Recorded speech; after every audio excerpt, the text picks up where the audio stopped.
শত্রুকে এমন জায়গায় আঘাত করা হবে যা তারা কল্পনাও করতে পারবে না। সরাসরি এই হুঁশিয়ারি দিয়েছেন ইরানের নৌবাহিনী প্রধান শাহরাম ইরানি।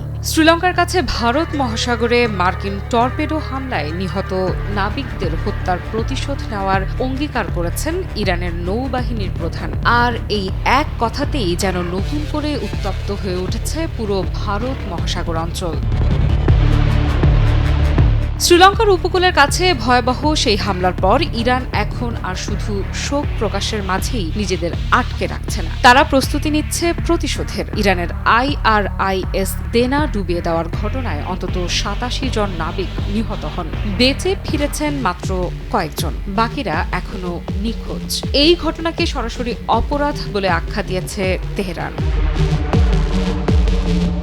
ইরানের দাবি, আন্তর্জাতিক জলসীমায় চলার সময় একটি মার্কিন সাবমেরিন থেকে ছোড়া টর্পেডোতেই ডুবে যায় তাদের যুদ্ধজাহাজ। আর এই অভিযোগ শুধু সামরিক উত্তেজনা নয়, বরং বড় ধরনের সংঘাতের ইঙ্গিত দিচ্ছে। কারণ এই হামলার প্রতিক্রিয়ায় ইরান যে ভাষায় কথা বলছে তা একেবারেই সরাসরি এবং কঠোর।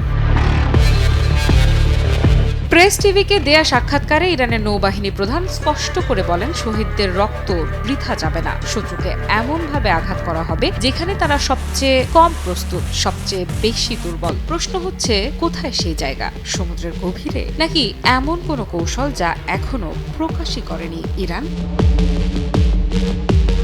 কি বুঝলেন ভাই? অনলি জেডাই চাই।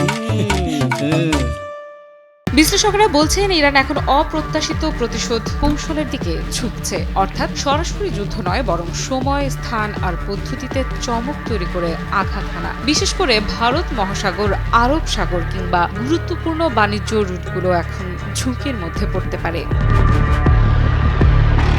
এই ঘটনার আরেকটি গুরুত্বপূর্ণ দিক, এই জাহাজটি ভারতের সঙ্গে যৌথ মহড়া শেষে ফিরছিল। ফলে পুরো অঞ্চলের নিরাপত্তার হিসেব নিকেশও নতুন করে প্রশ্নের মুখে পড়েছে। ইরান কি শুধু যুক্তরাষ্ট্রকেই টার্গেট করবে, নাকি এর প্রভাব আরও বড় পরিসরে ছড়িয়ে পড়বে? আফ্রিদা ইফরাত, নিউজ 24।